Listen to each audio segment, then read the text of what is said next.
John Newton was born in London on July 24, 1725, to a respectable family. His father, also named John Newton, worked as a shipping merchant and later became a ship's captain in the Mediterranean trade. His mother, Elizabeth, was a devout Christian who instilled in her young son a foundation of religious education. She taught him to read using the Bible and had grand hopes that he might one day become a minister. But Elizabeth Newton died of tuberculosis when John was only 6 years old, and with her death went any immediate prospect of the pious, studious life she had envisioned for him. After his mother's death, Newton's father remarried and sent the boy to boarding school in Essex.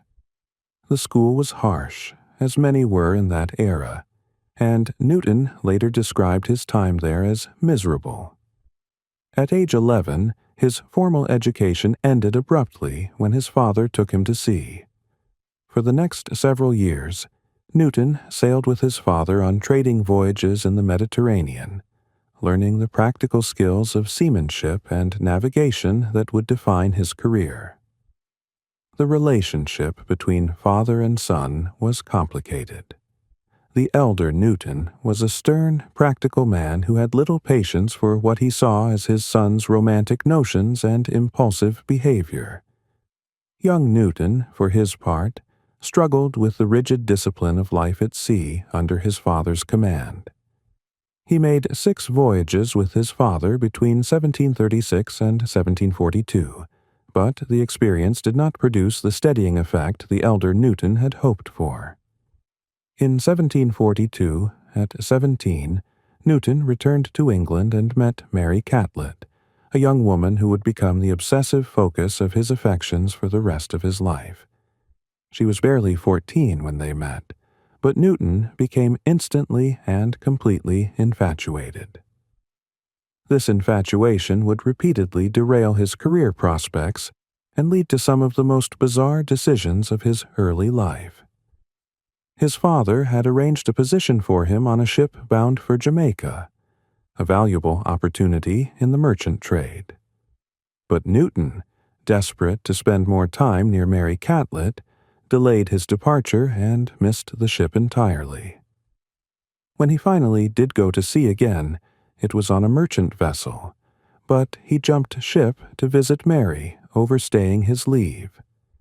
This pattern of impulsive behavior and poor judgment would characterize his early 20s. In 1744, with war raging between Britain and France, Newton was press-ganged into the Royal Navy. Press gangs were the terror of every young man in British port cities, roving groups of naval recruiters who could forcibly conscript men into military service. Newton found himself aboard HMS Harwich, a 50-gun warship, serving as a common sailor under brutal naval discipline. The Royal Navy of the 1740s was notoriously harsh, with flogging a routine punishment for even minor infractions. Newton hated naval service. He found the rigid hierarchy stifling, the discipline excessive, and the separation from Mary Catlett unbearable. He made the catastrophic decision to attempt desertion. He was caught almost immediately. Desertion in wartime was a capital offense, and Newton was fortunate that his sentence was reduced to a public flogging and demotion to the lowest rank aboard ship. He received 8 dozen lashes in front of the assembled crew, a punishment that left permanent scars on his back and his psyche. After this humiliation, Newton's behavior became increasingly erratic and self-destructive. His father, through his maritime connections, managed to arrange for John's transfer to a slave-trading vessel bound for West Africa. This was considered a favor, a chance for the disgraced young man to start fresh and potentially make his fortune. In late 1745, Newton joined the crew of a slave ship and sailed for Sierra Leone. In Africa, Newton's fortunes took another strange turn. He somehow managed to offend the ship's captain during the voyage and was effectively abandoned in Sierra Leone in the employment of a white slave trader named Amos Clow. Clow operated a coastal trading station and had taken an African wife who, by multiple accounts including Newton's own, treated the young Englishman with contempt and cruelty. Newton later claimed that he was essentially enslaved himself during this period, though this characterization is problematic and almost certainly exaggerated. He was not in chains. He was not subjected to the systematic brutality of actual slavery, and he remained free to correspond with his father and ultimately to leave Africa. What is clear is that he lived in miserable conditions, was poorly fed, was probably sick with various tropical diseases, and was treated as the lowest member of the household hierarchy. He spent roughly a year in this situation before his father, alarmed by his letters, arranged for a ship to retrieve him. The vessel was called the Greyhound, and it arrived in Sierra Leone in 1747. Newton boarded as a passenger, grateful to be leaving Africa but with no clear prospects for the future. The voyage back to England nearly killed him. In March 1748, the Greyhound encountered a severe storm off the coast of Ireland. The ship was badly damaged, taking on water faster than the crew could pump it out. For days, the vessel seemed certain to sink. Newton, along with every man aboard, expected to drown. It was during this storm that Newton later claimed to have experienced a spiritual awakening. Exhausted from pumping water, terrified of death, he began to pray and to reflect on his life and beliefs. He later pointed to this moment as the beginning of his conversion to evangelical Christianity. The ship survived, limping into an Irish port in early April 1748. The spiritual transformation Newton claimed to have experienced during the storm was not immediate or complete. Over the following year, he continued to read religious texts and to correspond with a clergyman, but his behavior did not dramatically change. Most significantly, his conversion did not prevent him from returning to the slave trade. In fact, it was after this supposed awakening that he began his career as a slave ship captain. In 1748, through his father's connections, Newton secured a position as first mate on a slave ship called the Brownlow, bound for the Guinea coast.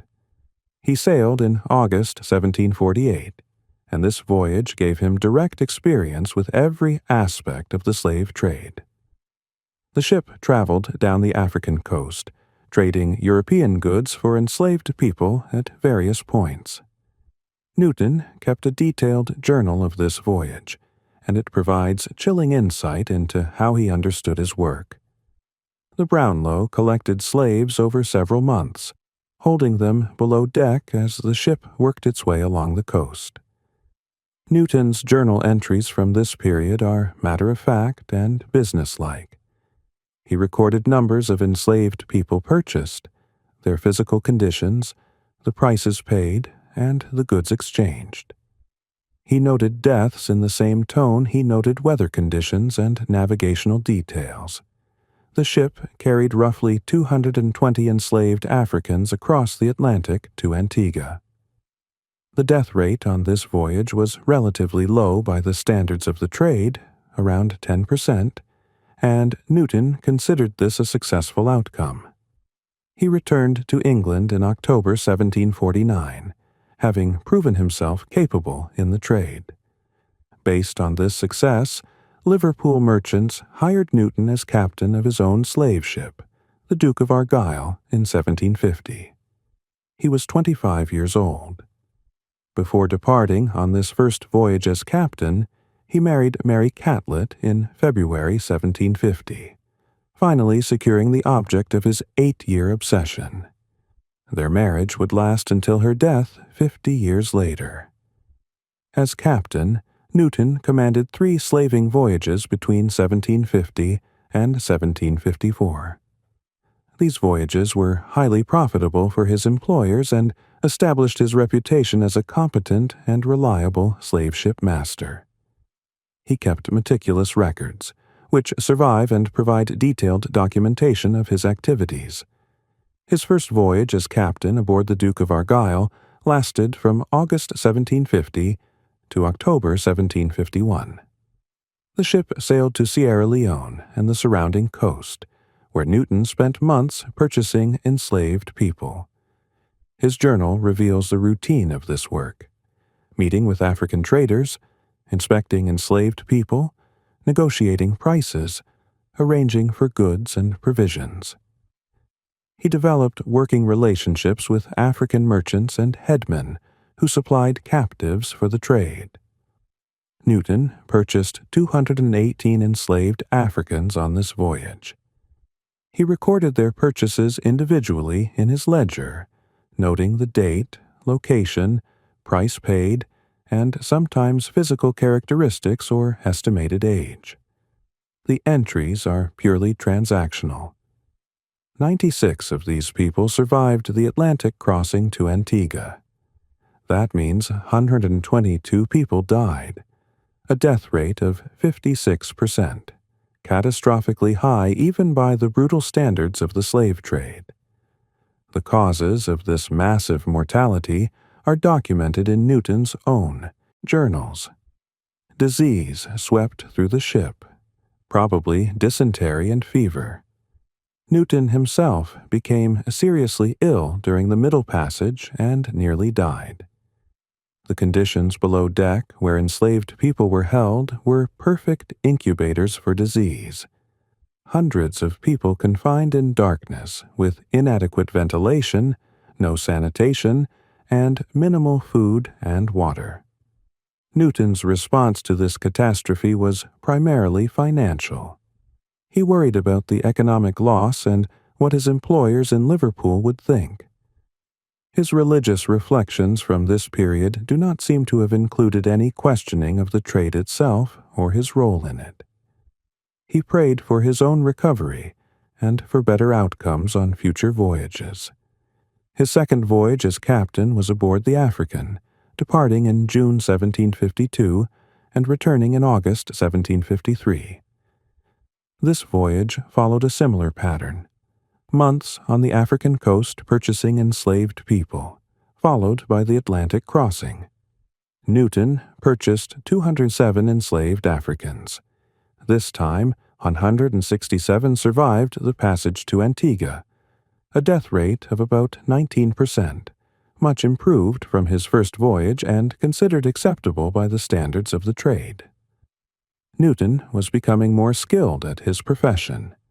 He was learning which provisions to stock, how to manage disease, how to maintain control over the enslaved people and his own crew.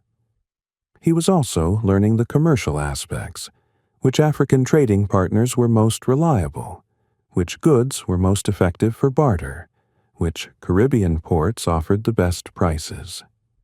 His journals from these voyages reveal something else as well: Newton's simultaneous embrace of evangelical Christianity and the slave trade.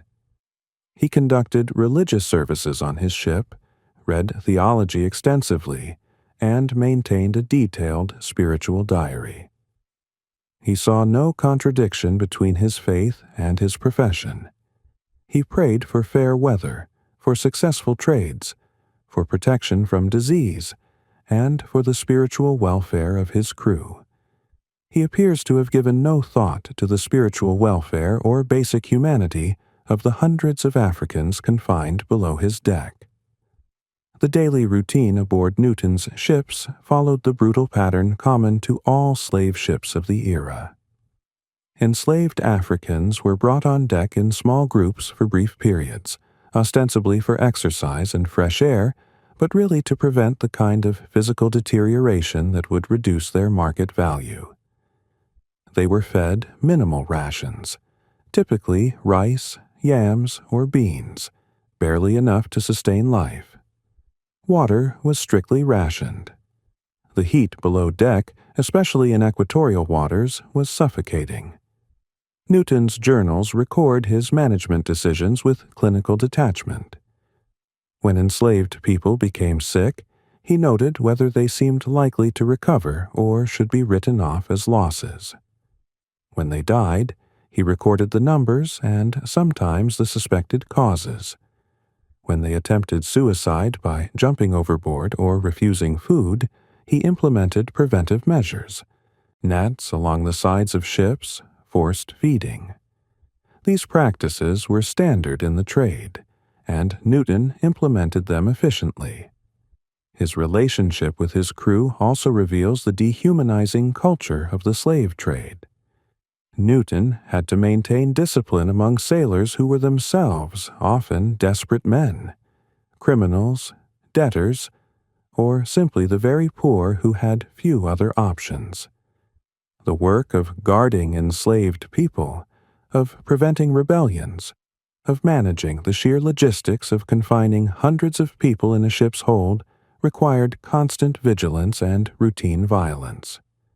Newton's authority depended on his ability to orchestrate this violence effectively, while maintaining enough control to deliver his human cargo alive. There were moments when Newton's journals hint at the psychological cost of this work, though he never fully articulated it.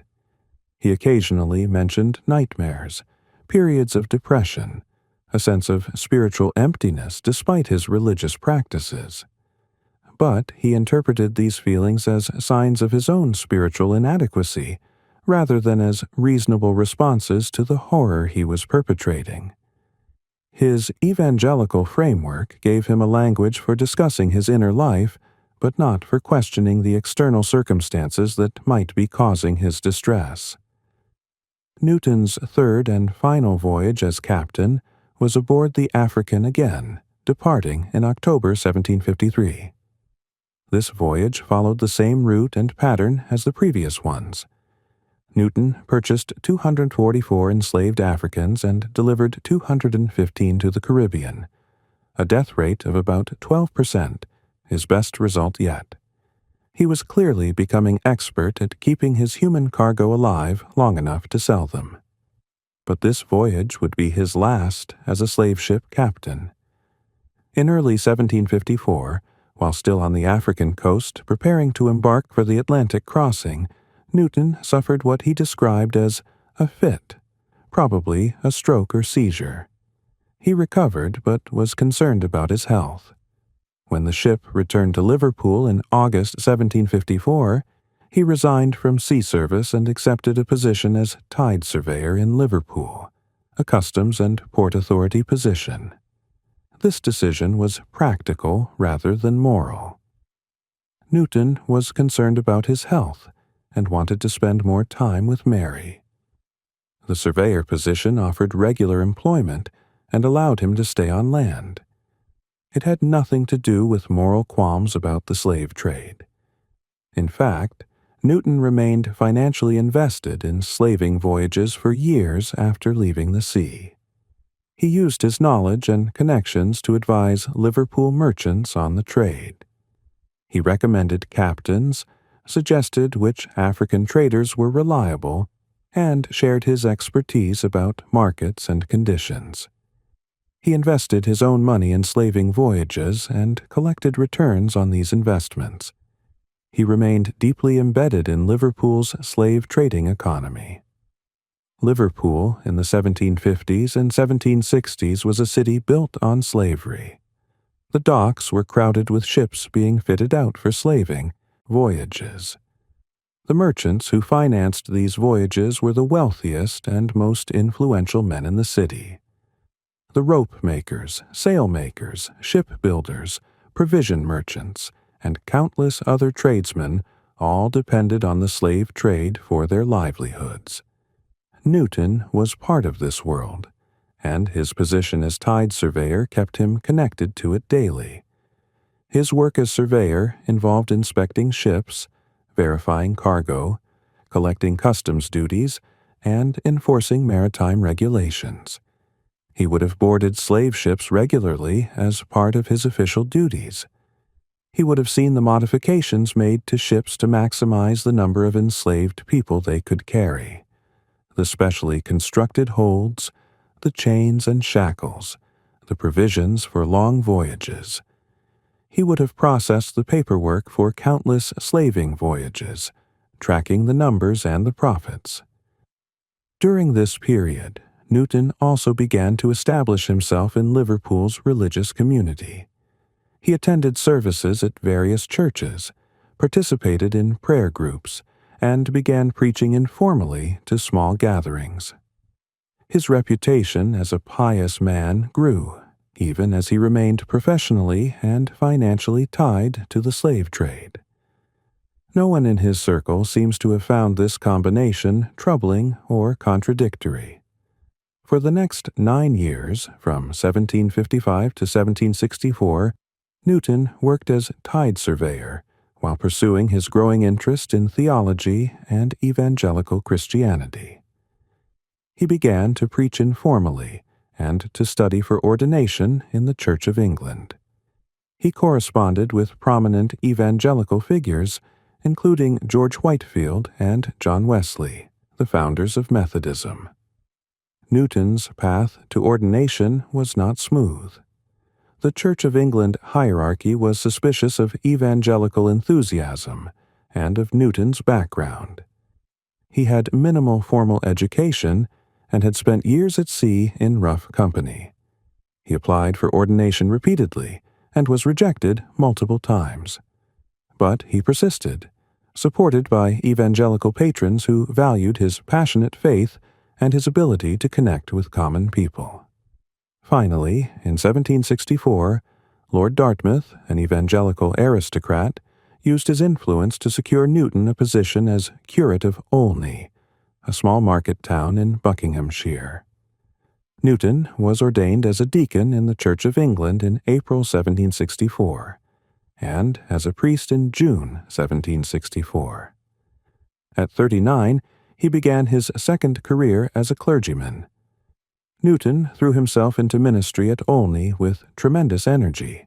He preached multiple times per week, organized prayer meetings, conducted religious instruction for children, and offered extensive pastoral care to his parishioners. He was particularly focused on reaching working-class people, weavers, laborers, and servants who made up most of Olney's population. He also began writing hymns. In collaboration with William Cowper, a poet and fellow evangelical who lived in Olney, Newton composed hundreds of hymns between 1764 and 1779. These were published in 1779 as Olney Hymns, a collection of 348 hymns intended for use in worship services and private devotion. Among these hymns was Faith's Review and Expectation, which would eventually become known as Amazing Grace. Newton wrote it in 1772 for a New Year's Day service. The hymn reflected his understanding of his own life story. He saw himself as someone who had been lost in sin and saved by God's grace. The first stanza, which would become famous worldwide, read, "Amazing grace! How sweet the sound that saved a wretch like me. I once was lost, but now am found, was blind, but now I see." But here's what's crucial to understand. When Newton wrote these words in 1772, he still did not publicly acknowledge any wrongdoing related to the slave trade. He saw himself as a wretch because of his youthful rebellion, his desertion from the Navy, his sinful thoughts and behaviors. His blindness was spiritual, not moral.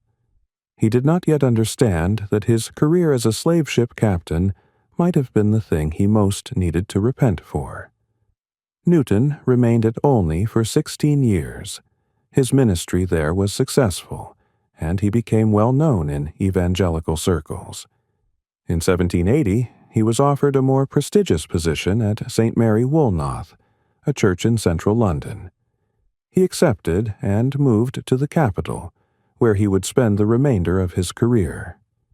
It was in London, in the 1780s, that Newton finally began to publicly confront his past involvement in the slave trade. The shift was driven by the emerging abolitionist movement in Britain. Activists including Granville Sharp, Thomas Clarkson, and William Wilberforce were organizing to end the slave trade, gathering evidence of its brutality and lobbying Parliament for abolition. Newton knew William Wilberforce, who was also an evangelical Christian. The two men corresponded, and Wilberforce asked Newton about his experiences in the slave trade. At first, Newton was reluctant to discuss it publicly. He had spent decades building his reputation as a minister and was concerned about scandal. But the abolitionist movement was desperate for testimony from people with direct experience in the trade, and Newton had that experience in abundance. In 1788, Newton published Thoughts Upon the African Slave Trade, a pamphlet describing his experiences as a slave ship captain. He was 63 years old, and this was the first time he publicly acknowledged in detail what he had done and witnessed. The pamphlet is a complex and troubling document. Newton did condemn the slave trade, calling it indefensible on moral grounds. He described some of the conditions aboard slave ships, the confinement, the disease, the mortality, the various cruelties inflicted by ship crews. He acknowledged that he had personally participated in these practices and expressed regret. But Newton's condemnation was carefully calibrated. He emphasized the corrupting effect of the trade on sailors and officers rather than focusing primarily on the suffering of enslaved Africans. He was vague about many specifics, protecting himself and others from potential legal liability. He expressed more concern about the moral degradation of white participants in the trade than about the fundamental injustice of enslaving human beings. Still, the pamphlet was significant because it came from someone who could not be dismissed as an outsider or idealist. Newton had commanded slave ships, had made money from the trade, had direct knowledge of how it operated. His testimony, limited as it was, provided crucial evidence for abolitionists in their parliamentary campaigns. Newton testified before the Privy Council in 1788 and again before a parliamentary committee in 1790, both of which were investigating the slave trade.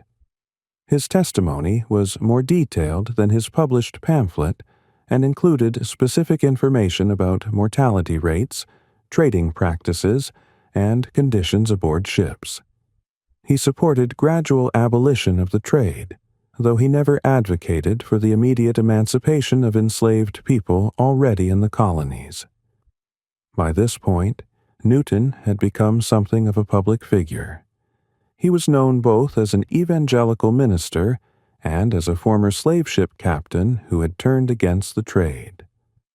This combination made him valuable to the abolitionist cause, but also created a somewhat simplified narrative of his life. The story of a man transformed from darkness to light, from slave trader to abolitionist. The reality was more complicated. Newton's transformation was slow, incomplete, and motivated by multiple factors. He never expressed the kind of deep, agonized remorse that his participation in such horror might warrant. He never sought out the people he had enslaved or their descendants to make amends. He never gave away the money he had earned from the trade, though he lived comfortably on his church income and various investments for decades after leaving the sea. What Newton did do was use his position as a respected minister to lend credibility to the abolitionist movement at a crucial time. His testimony and publications contributed to the growing body of evidence that Parliament could not ignore. The slave trade was abolished in the British Empire in 1807, 3 months before Newton died. He lived long enough to see this achievement, but not long enough to see the abolition of slavery itself, which did not occur until 1833. Newton's later years were marked by declining health and mental faculties. He became increasingly deaf and suffered from memory loss, probably dementia. He continued to preach at St. Mary Woolnoth well into his 80s, even when he sometimes forgot where he was mid-sermon and had to be gently reminded by assistants. He remained devoted to Mary throughout her life, and her death in 1790 devastated him. He lived another 17 years, but was never quite the same. John Newton died on December 21, 1807, at the age of 82. He was buried alongside Mary at St. Mary, Woolnoth. His tombstone, which he composed himself, read, "John Newton, clerk, once an infidel and libertine, a servant of slaves in Africa, was, by the rich mercy of our Lord and Savior Jesus Christ, preserved, restored, pardoned, and appointed to preach the faith he had long labored to destroy." Even in death, his self-presentation focused on his early irreligion and his later conversion, treating his time as a servant of slaves as just another example of his degradation before salvation. He did not write, "Once a slave ship captain responsible for the deaths of hundreds of human beings." Closing sequence. John Newton's legacy is inseparable from Amazing Grace, the hymn that has been recorded thousands of times and sung by millions of people across the world. It has become an anthem of redemption, hope, and transformation. It has been performed at civil rights marches, at funerals for presidents, at September 11th memorial services. Its melody, which was paired with Newton's words in the 19th century, has become one of the most recognizable pieces of music in Western culture. But this universal embrace of Amazing Grace has created a problem. The hymn has been so thoroughly separated from its author's history that most people who sing it have no idea it was written by a slave ship captain. The song has become a symbol of personal redemption, without any specific acknowledgement of what Newton needed redemption from. Some argue this is appropriate, that the song's power lies precisely in its universality, in its ability to speak to anyone who feels they have been lost and found. Others argue that divorcing the hymn from its context sanitizes Newton's history and allows people to celebrate transformation without confronting the actual horror he participated in. The historical John Newton is difficult to categorize. He was not the worst of the slave ship captains. His mortality rates improved over time, and there is no evidence he was unusually cruel by the standards of his profession. But this raises a disturbing question. What does it mean to be among the better practitioners of an inherently monstrous trade? Newton's conversion to evangelical Christianity, which he dated to the 1748 storm, did not immediately alter his participation in the slave trade. He continued as a slave ship captain for 6 more years after his supposed awakening. He remained financially invested in the trade for years after that. He did not publicly speak against it until the 1780s, 30 years after leaving the sea, when a powerful abolitionist movement had already emerged and made such testimony politically useful. This challenges simplistic narratives about religious conversion leading to moral awakening. Newton's faith was apparently capable of coexisting with slave trading for decades. His eventual opposition to the trade seems to have been motivated as much by the influence of the abolitionist movement as by any independent moral realization. At the same time, Newton's later testimony against the slave trade was valuable. He provided specific, detailed information that abolitionists needed. His status as both a reformed slave trader and a respected clergyman gave him credibility with audiences who might dismiss other abolitionist voices. His pamphlet and testimony contributed to the eventual abolition of the British slave trade in 1807. But we should be clear-eyed about the limitations of his transformation. Newton never expressed the kind of profound, soul-shattering remorse that his actions might warrant. He never acknowledged the names or identities of any of the hundreds of specific people he had enslaved. He never sought to make material restitution, though he had the means to do so. His expressions of regret were general and often focused as much on the corrupting effect of the trade on white sailors as on the suffering of black victims. Newton's story reveals something important about how systems of exploitation maintain themselves. He was not a sociopath or a sadist. By all accounts, he was kind to his wife, caring toward his parishioners, and sincere in his religious faith. He could weep over a spiritual text, while simultaneously keeping a ledger of human beings he had purchased and sold. This is not a paradox. This is how ordinary people participate in extraordinary evil. The slave trade depended on people like Newton, competent, educated, morally serious individuals who could rationalize their participation as economic necessity, as legal enterprise, as simply their profession. Newton's Christianity did not prevent his involvement in the slave trade, because Christianity in the 18th century, for the most part, did not categorically oppose slavery. The religion could accommodate itself to almost any social arrangement, finding ways to justify or ignore even the most brutal practices. What makes Newton's case particularly instructive is the extensive documentation he left behind. His journals, letters, and memoirs provide an unusually detailed window into the mind of someone actively engaged in the slave trade, while also pursuing spiritual enlightenment.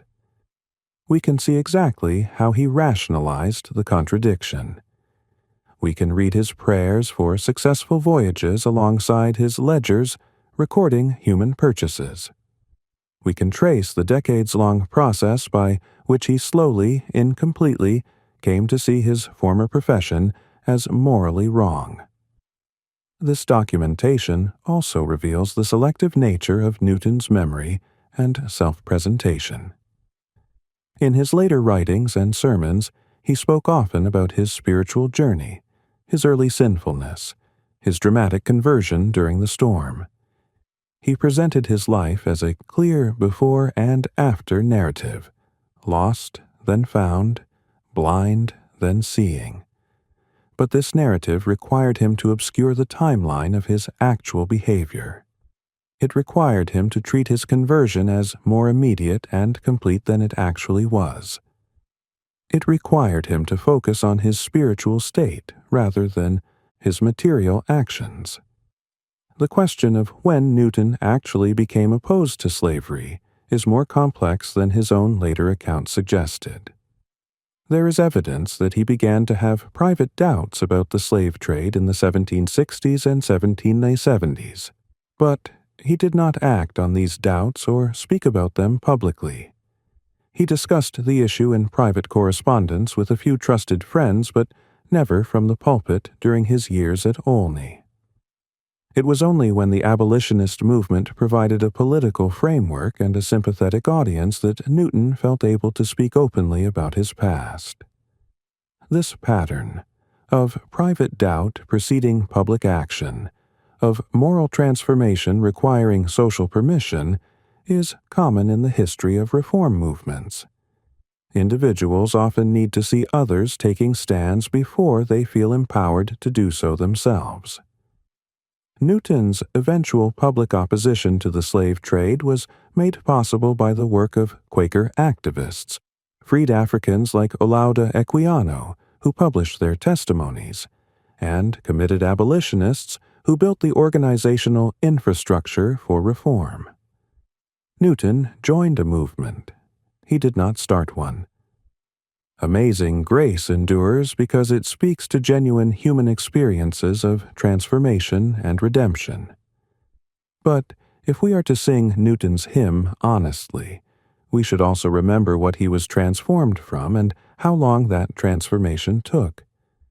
We should remember that he spent years commanding ships that transported hundreds of enslaved Africans across the Atlantic. We should remember that roughly 1 in 4 of the people he purchased died during the voyages he commanded. We should remember that he continued to profit from the trade even after he left the sea. The hymn speaks of being blind and then seeing.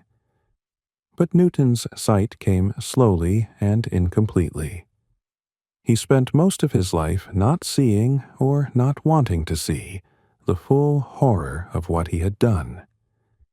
Even in his eventual opposition to the slave trade, his focus remained primarily on himself, on his own soul, his own salvation, his own reputation. This is perhaps the most important lesson we can take from John Newton's life. Moral progress, both individual and social, is rarely dramatic or complete. People do not often transform overnight from villains to heroes. They move slowly, inconsistently, influenced by social pressure as much as by personal conviction. They maintain blind spots even as they gain sight in other areas. They seek redemption without fully confronting what they need redemption for. John Newton lived 82 years. He spent roughly 4 of those years actively commanding slave ships and perhaps another 5 involved in the trade in other capacities. But those years defined his life in ways he could never fully escape, even as he tried to rewrite his story as one of simple religious conversion. The ships he commanded, the people he bought and sold, the suffering he witnessed and caused, these remained part of his biography no matter how many hymns he wrote or sermons he preached. Amazing grace indeed saved John Newton from many things, but it could not save him from history, and it should not save us from remembering in full and specific detail what he did before he found that grace and how incomplete his reckoning with that past actually was. When we sing his hymn, we are singing words written by a man who once calculated the commercial value of human beings, who recorded their deaths as financial losses, who spent decades refusing to acknowledge the fundamental immorality of his profession. That context does not negate the beauty or power of the hymn, but it should complicate our understanding of redemption and transformation. It should remind us that grace, however amazing, does not erase history or absolve us from confronting uncomfortable truths about the past and about the people we choose to celebrate.